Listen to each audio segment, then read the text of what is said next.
On the show today, we're going to identify two players that the Louisville Cardinals should prioritize in the transfer portal.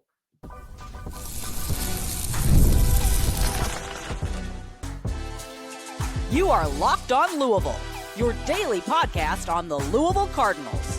Part of the Locked On Podcast Network, your team every day.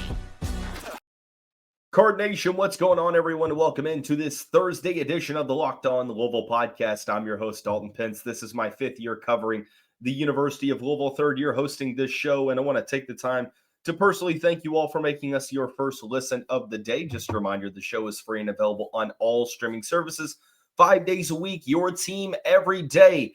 On the show today, we're going to identify two players in the transfer portal that the Louisville Cardinals should prioritize, two players that would be difference makers and would fit the category of those quote-unquote splash level additions, potential star players that could take Louisville to new heights next year. We will discuss both of those coming up shortly. We'll also talk about Louisville football getting another four-star commitment. Payton Cook is a Cardinal, four-star receiver. He is currently the highest ranked commit in the 2026 class. More on what he can bring to the program coming up shortly. This is possibly going to be the last episode of the week, just based upon the scheduling. If something were to happen later tonight on Thursday or early on Friday, we'll discuss. But if not, we'll be back on Monday or potentially Sunday, depending on what happens. But with more and more players entering the portal, this is a record year for players entering. It gets pretty overwhelming discussing, who Louisville should go after. Well, Louisville should go get that guy, or they should go get that guy. The reality is that there are so many players that could come to this program and help the Cardinals on the court. I think that there are two of them that I've seen outside of Isaac McNeely, because we've already talked about him. Two others that I think Louisville should prioritize. The first one is Lamar Wilkerson from Sam Houston State. Played 3 seasons with the Bearcats. Let's pull up this. We could pull up this screenshot real quick to where I know that that's kind of rough to see, but you understand. Lamar Wilkerson last year was fantastic, 20.5 points per game on 47.7% shooting, 45% from three, 82% from the free throw line. The 6'5" senior has 1 year of college eligibility remaining. His team might not necessarily have been that good. However, he was the bright spot on that team.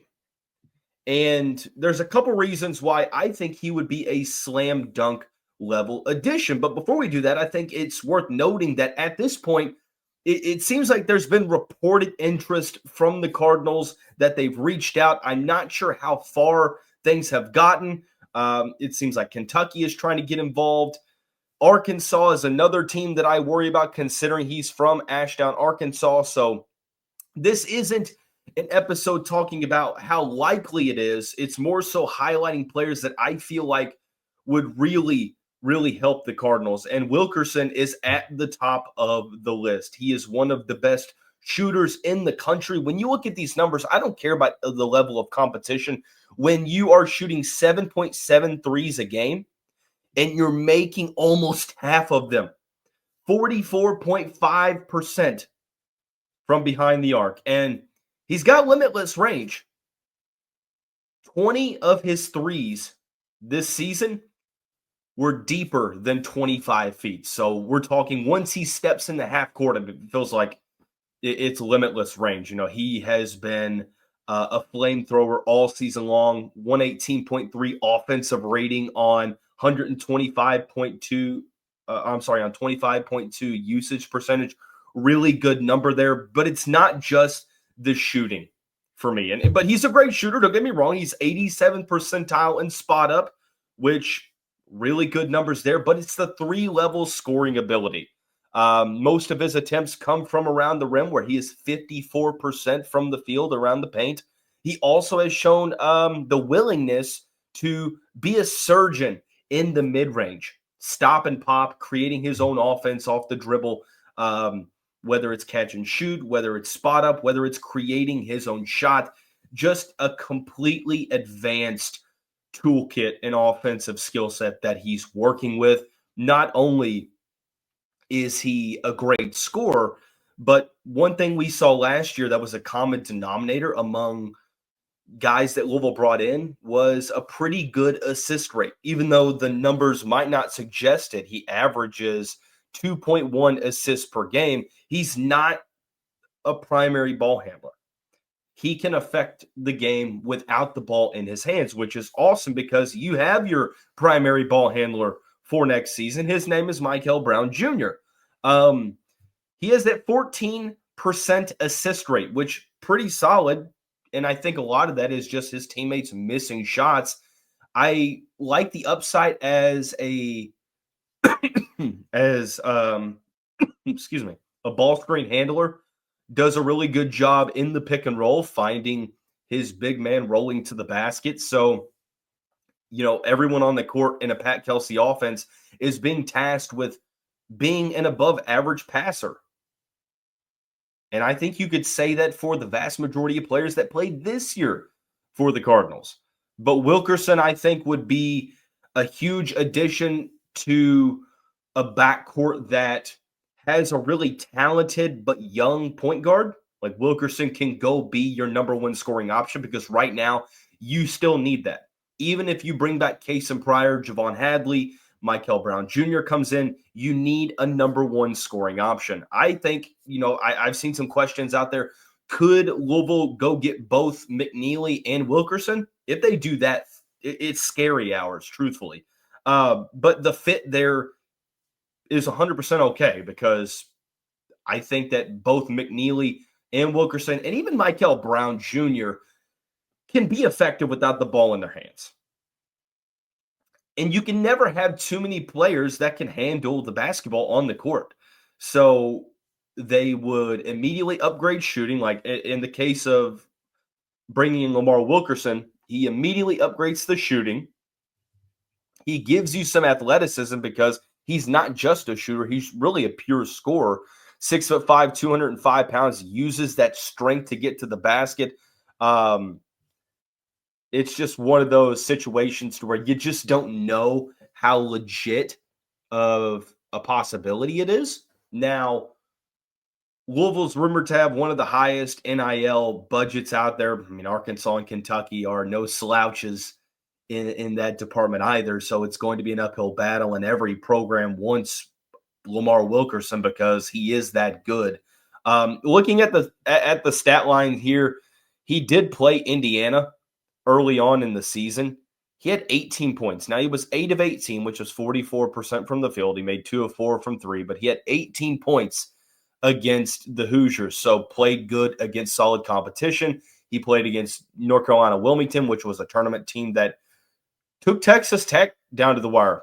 He had 20 points and 5 rebounds, kind of continuing on. Baylor, played at Baylor. Yeah, they got blown out, but he had 19 points on 7 of 15 shooting. And the list goes on. Pittsburgh, 15 points. Was there a game this year where he scored in single digits? No, he did not score in single digits one time this season. He had to be the go-to guy for this Bearcats team, which was obvious, but pretty good efficiency numbers. Like, even though he was the number one scoring option for a bad team, it's not like it was empty calories. I think it was more so the fact that he didn't have a ton of help. The Bearcats went 13-19 overall, 6-12 in Conference USA play. Just not a good year for his team. But like I said, context does matter. And I just don't think that this is a situation where a lot of what he did contributed to Sam Houston losing as many games as they did. So He also had 14 against Western Kentucky. I'm just going down the line. 11 points against Liberty. I think 11 was the lowest amount of points he scored this year. Yeah, 11 points. He had 11 points a couple times. But solid player. One of the best players in the portal, even when other players enter and there's going to be some new names that you're like, ooh, Louisville should go get this guy. One of them entered the portal on Thursday. I think that Wilkerson is a needle moving type prospect. You put him on your team, and you have that like emphasis level additions, like those splashes. You had 2 of them last year with Chuck. Well, actually 3. Pryor, Hepburn, and Edwards. We didn't get to see Pryor play much. Wilkerson would be a splash level addition, and his 3-point shooting, his ability to get downhill, take guys off the dribble, also operate in transition. I think that he could start at either the 2 or 3. It's positionless basketball, so you can definitely, bring another guard in alongside Wilkerson. But this is a player that I would really like to see Louisville prioritize and try to go toe-to-toe with Kentucky, Arkansas, and whoever's trying to get involved with Lamar. So he's the first of 2 players that I really like in the portal. The other one comes from the SEC. And like Wilkerson, he is going to have a long list of suitors. We'll tell you who it is coming up on the next segment of this Thursday edition of the Locked On Louisville podcast.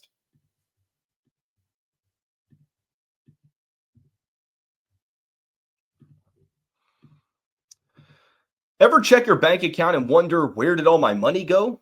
Between dining out, online shopping, entertainment, or buying tickets to games, it's easy to lose track. That's where Monarch Money comes in. It's your personal CFO giving you full visibility and control over your finances. It's not just a budgeting app, however. It's a complete financial command center where you can track all your accounts, investments, and spending in one place. So you just stop managing your money and start building wealth. When I started using Monarch, I realized just how much I was spending on eating out. Now I budget smarter and save more money. Take control of your finances with Monarch Money. Use the code LOCKEDONCollege at monarchmoney.com for 50% off your first year. That's monarchmoney.com with the code LOCKEDONCollege for half off of your first year.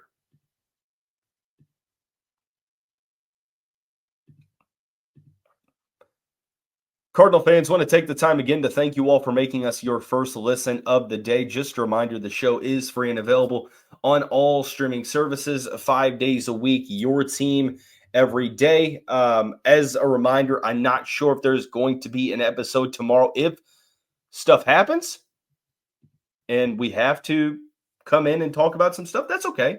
We will. But I'm going to be out of town starting on Friday, so hopefully it happens sooner rather than later. But nonetheless, the second of the 2 players that I would like to see Louisville prioritize in the transfer portal, Georgia guard Silas Demary Jr.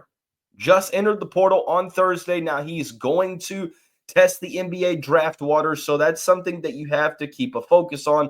But I would imagine his name's not getting a ton of draft buzz at the moment from the NBA draft boards that I've looked at. Now, that's not the always, something you should take as gospel, but it doesn't seem like his name's getting a ton of buzz at the moment. So I would imagine that he plays at least one more year of college ball. And between his freshman and sophomore season, I thought he took some pretty substantial steps forward.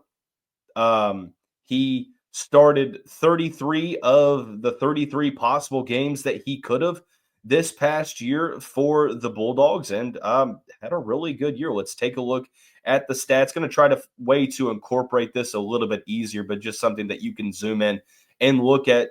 Demary averaged 13.5 points per game, 39.6% shooting, 37.4% from 3, 80.4% from the free throw line to go with 3.9 rebounds a game, 3.1 assists per game, and 1.7 steals per game. 6'5", 195-pound guard. Really thought that he had a substantial jump between years 1 and 2 in the Georgia program. The thing that encourages me the most, you look at those 3-point shooting numbers, goes from 1.8 attempts in 23-24 at 30.3%. And he basically he doubles that number to 4.7 attempts on 37.4% shooting from the three-point line. Now, it goes without saying that sub 40% shooting mark from the field has to be something that gets improved. And I would imagine it does. But Demary has shown the ability to, like Wilkerson, be a three-level scorer. But I buy into the offensive efficiency upside here. 52% at the rim, which is which is where most of his shots came from. 110.7 offensive rating on just under 23% usage. Most of his three-point attempts are coming from above the breaks. Really good shooter on the left, on the right, and also in the right corner. From the statistics, there is the mid-range upside. I think that, he has a nice floater. Solid off the dribble to where he's able to stop on a dime, use his 6'5", 195-pound frame to get to the basket, but also create his own shot. And like Wilkerson, 19% assist rate. So even though the assist numbers don't scream it, 3.1 assists, not the greatest. He's not a primary ball handler, and he's able to go out and affect the game without the ball in his hands. And, looking at the numbers there for Georgia, he led the team in assists. He operated as probably the primary ball handler for Georgia, but he wouldn't have to be that at Louisville. I think that he would slide into that two-guard spot. The question is answered the same way. I would imagine that Louisville takes 3 guards/wings. Like if you have Michael starting one spot, even if you get the commitment from McNeely, I think that Demary Jr. would also be able to coexist as a starter in the 5 for Louisville. And I see no issue with adding Demary and Wilkerson, and you put both of them in the backcourt together because they can operate without the ball in their hands. They're solid passers. They have 3-level scoring capabilities. And just to prove to you how much better Demary got as a shooter and how impressive he was this year for a Georgia team that did make the NCAA tournament for the first time in a couple of years, battled in a tough SEC conference. They went sub 500 in the conference. They were 20-13 overall, 8-10 in conference play. Demary was in the 92nd percentile in catch and shoot effective percentage. He was 86th in the spot up. So even taking into consideration the teams that he had to play, he was really good. And I think that having an offensive system that's more friendly to his skill set, it would help his potential get unlocked, especially with Michael being able to find open shooters. It would be a tremendous system for Demary to be able to step into. You kind of look at who he showed out against this year. You look at the SEC tournament, 24 points against Oklahoma. In the first round of the NCAA tournament, 15 points, 4 assists against Gonzaga. Didn't really shoot the ball well, but still was able to score. He had 26 against Texas, 21 against Florida, 18 against Auburn, 16 against Missouri, 23 against Mississippi State. The list goes on. I think that the main concern here for Demary is that at times he's a volume scorer, but the efficiency numbers take a hit. Now, I think a lot of that is him having to shoulder a ton of the facilitating responsibilities at Georgia, and probably led to him having to do too much. I don't think that he would have to do too much this year with more help in the backcourt. And also something that comes into play is he had a significant leap from freshman to sophomore year. If you take into consideration how much he could potentially grow from his sophomore to junior year, I mean, I don't think it's far-fetched to suggest that Silas could be an all ACC caliber player. I mean, same with Lamar Wilkerson. So another splash type possible addition. I don't know who's involved at the moment because, like I said, he entered the portal on Thursday. He's from Raleigh. So if Will Wade does have a solid war chest, you could see NC State looking to try to make a splash. You could see North Carolina try to bring in Demary. I don't know that Duke will have the spots for him. They might. I mean, I would imagine that a lot of schools out there are going to try to kick the tires on this recruitment. So I think I think that Louisville's interested. It's just a matter of getting in that, final group of contenders.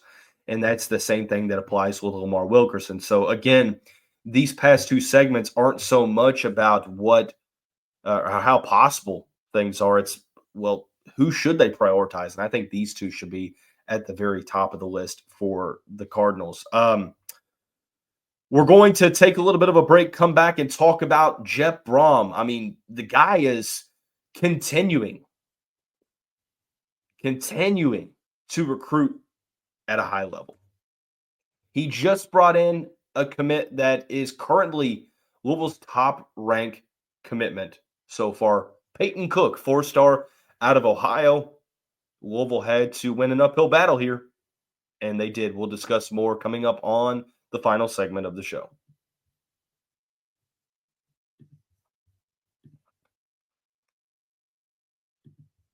We're all about the stats because numbers don't lie. And when it comes to the all-new Nissan Armada PRO-4X, the numbers are on an MVP level with the ability to tow up to 8,500 pounds. It can quite literally carry the whole team plus the gear wherever you need to go. It's powered by a twin-turbo V6 engine, delivering the strength and performance to handle highways, back roads, and everything in between. And with room for up to 8 people, the Armada PRO-4X is built for big crews, large adventures, and even more significant memories. Whether you're exploring off-road trails or rolling up to the arena, the Armada PRO-4X brings power, versatility, and style wherever you go. Take your adventures to new heights in the all-new Nissan Armada PRO-4X. Learn more at nissanusa.com.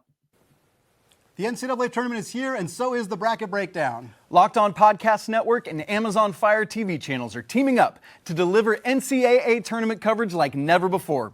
Watch studio shows featuring former players and Locked On's local experts as they guide you through every upset, buzzer beater, and bracket matchup. Stream it all for free on Amazon Fire TV channel. Search Bracket Breakdown to see it all for free. It's your team every day.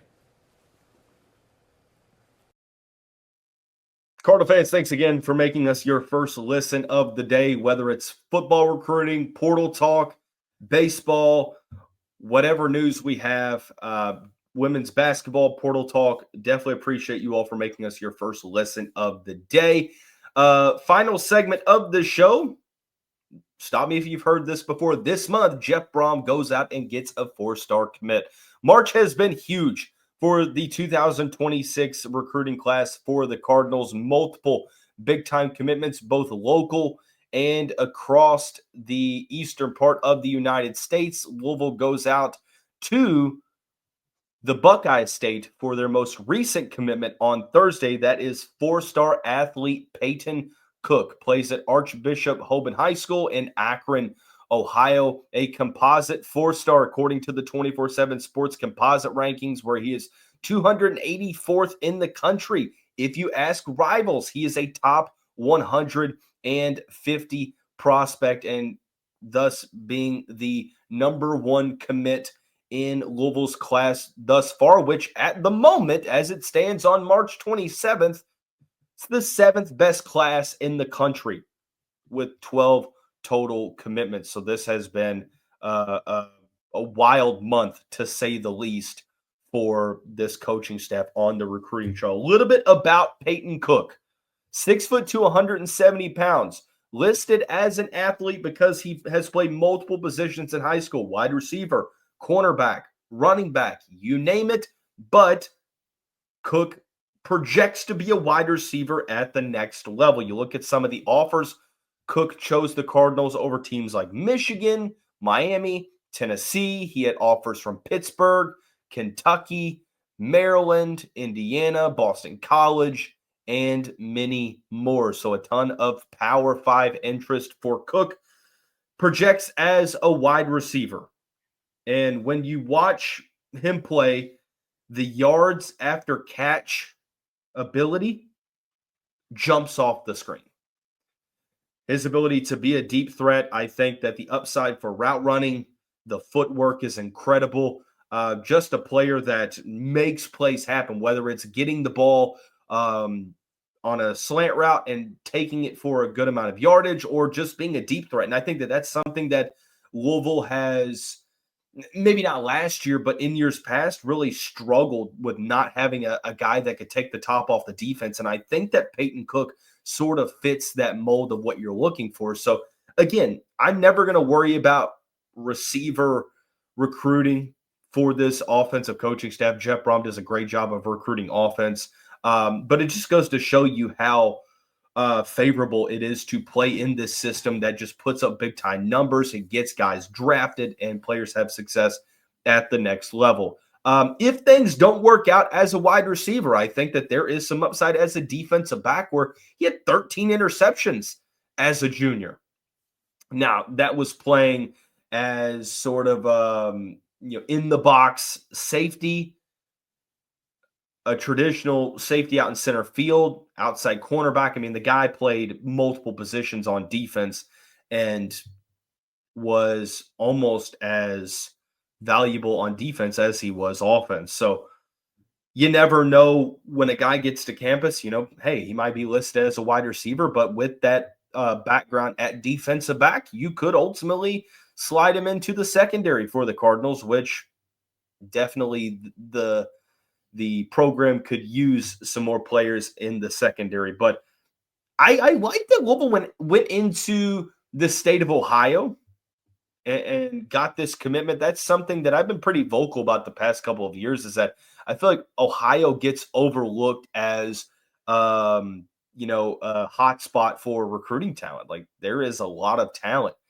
in that state, and I just wanted Louisville to recruit Cincinnati better, to recruit the other areas better, because I mean that had been Kentucky's bread and butter with Mark Stoops and Vince Morrow, was going into Ohio and getting some of those 4-star guys over teams like Michigan and Penn State and Ohio State. Now, that goes without saying, is that with a guy as highly rated as him, you have to fend off some Big Ten schools for his services, because I mean, we just saw Joel Irvin, offensive lineman for Florida, committed to Louisville. 2 weeks later, he decommitted. And I say that because the era of decommitments is in full force. Like, I'm not sure that there's ever been more decommitments in the history of recruiting than there is right now.